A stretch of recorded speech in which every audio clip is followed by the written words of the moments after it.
Assalamualaikum and a very good day to everyone watching. My name is Saiful Aimran bin Safan. Today, I will be representing my group consisting of Adib, Ahmad, Hilmi, Muhammad, Zarif, Syazwan and Tenri Reski. And I will be presenting our research poster titled Analysis of English Monophthongs produced by Malaysian English speakers. So, without further ado, let us begin. So, to begin with, people of the countries that have been colonized often tend to be exposed to the colonizer's language. Sometimes they will learn it as their own second language. It is common for the people who use second language to show features of their first language. The same thing happened when Malaysia was colonized by the Englishmen. Malaysian English emerged as the result. This study aims at investigating Malaysian English monophthongs features with standard English. So now moving on to the objective of this research. The main purpose of this study is to identify the vowel inventories and also the characteristics of Malaysian English monophthong vowels. This study is also seeking to determine the factors influencing Malaysian English speakers' production of English monophthong vowels. So the main questions of this research were: what are the vowel inventories of Malaysian English monophthong vowels? What are the characteristics of Malaysian English monophthong vowels? And finally, what are the factors influencing Malaysian English speakers' production of English monophthong vowels? So the methodology of this study was that it was conducted through secondary research by referring to English vowels, focusing on monophthongs and second language speakers or Malaysian English speakers. Secondary sources, including academic papers and journal articles, were found on websites such as Google Scholar, ResearchGate, ScienceDirect, and many others. The information on English monophthong vowels was then extracted and classified according to the research questions that were provided earlier. Data was compiled, analyzed, interpreted, reviewed, and synthesized accordingly on the Malaysian English monophthong vowels. So, moving on to the literature review of the study.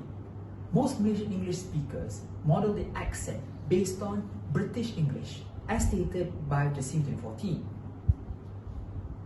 Malaysian English lack vowel contrast between the and ah, the e and a, and the ah and G30 mentioned that monophthongs in the word egg is not a mid-high but rather a mid-low ah. Words with such as heard, can be produced as short tense as stated by Fung 2017. Indian influenced Malaysian English produce cape, lower and more backed, higher and more backed for dress, and lower and more fronted for foot, and lower for nurse. On the other hand, Malay influenced Malaysian English produce fleece, lower and more fronted than by the Indian influenced Malaysian English and Chinese influenced Malaysian English. And for goose, the Chinese influenced Malaysian English produced it lower and more fronted than by these two other groups, as stated by Fung 2017. And now we move on to the findings of our research, where we found that Malaysian English vowel inventories is actually close to standard English.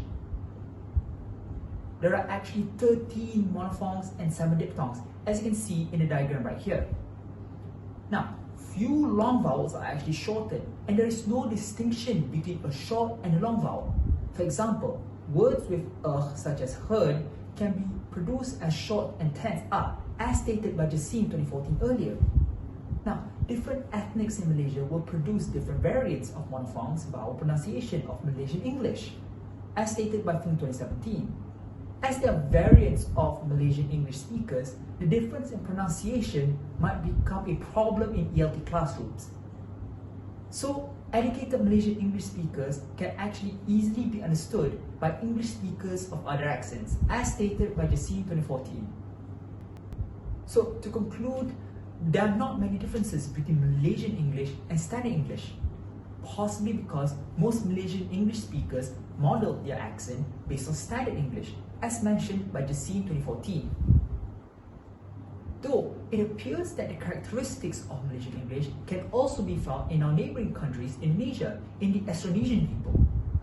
according to Weda and Sakti 2018, it is found that some of the samples, the Indonesian English learners were actually unable to distinguish the long vowels and short vowels, such as the word becomes in the word girl and early. So that concludes my presentation. Thank you so much for watching until the very end, and I do hope that you enjoyed our poster. That is all from me. Thank you.